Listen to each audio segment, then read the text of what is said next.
Thanksgiving Day might be my sneaky favorite holiday on the calendar each year. Christmas and Easter are much more important days, spiritually speaking, and incredibly edifying. But there's always been something about Thanksgiving that leaves a full and satisfied feeling. Before you say, Father Tim, it's the turkey. Yes, I am not one who turns down a hearty Thanksgiving meal. One does not attain this physique by saying no to another helping of stuffing or pie. However, there's always been something more in this holiday. And I think what I've come to identify it as, and perhaps you might agree with this, is Thanksgiving Day is a sense of togetherness, of gathering. We get the chance today, first, through our celebration of the Eucharist, which means Thanksgiving, to have this time in prayer together. And then later, many of us will gather with friends or family to break bread, to carve turkeys, and hopefully amidst the scramble of last-minute meal preparations, to take a moment and remember that we are an incredibly blessed people and have much to be thankful for.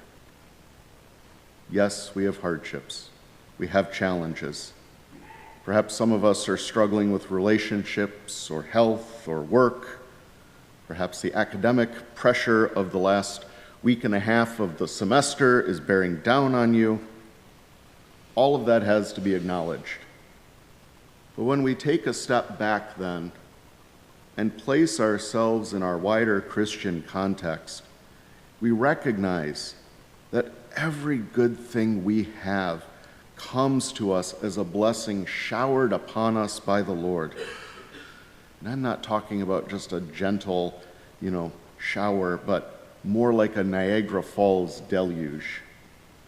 The kind of deluge where there is no umbrella we can throw up that's going to stop God's grace from absolutely dousing us, immersing us in His love and care. Taking a look at our gospel today, no matter who these lepers are, no matter their actual posture of thankfulness, or for some of them, lack thereof, God's grace is poured out on them. Jesus doesn't take back the healing of those who don't return to them. Instead, what we see is a model for us in the leper who returns to Jesus, who takes a step back and recognizes that there has been this wonderful thing that God has done for him. And he makes a point then of intentionally giving thanks to God. Yes, there are many times where we probably recognize the blessings in our lives, but we are a people on the move. We are a people who are hurrying about to our next thing, and, while the other lepers head off just as Jesus tells them, they are doing exactly what Jesus said to do. So in some ways, we can't find fault with them. But the one leper who returns reminds us that it is important to find a time for a posture of intentional gratitude. Furthering this posture of thanks, then, we also have St. Paul reminding us not to give thanks to God for just the graces that we individually receive, but also for those that we have received around us in our community.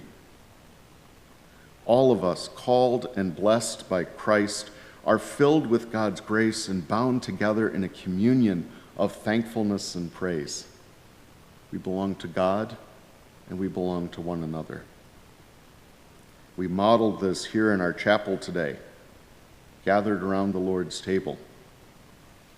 When we gather later with family and friends, we model this as well. And then we have Sirach pushing us even further into this, calling us not to just give thanks to God, but to bless God, to be active in our posture, to bless God with our whole being, recognizing that there is no part of us that is not touched by God's grace, and that what we do here as a community today ultimately directs us towards God and all the many blessings we receive. So as we go about this Thanksgiving Day, may we find a time to adopt this posture of gratitude, that our hearts, our minds, our bodies, in union with our families and friends, wherever they may be this day, we may bless the Lord with our thanks, knowing that in doing so, we continue to stand under the thunderous downpour of God's grace and love, a downpour which never runs dry nor has an end.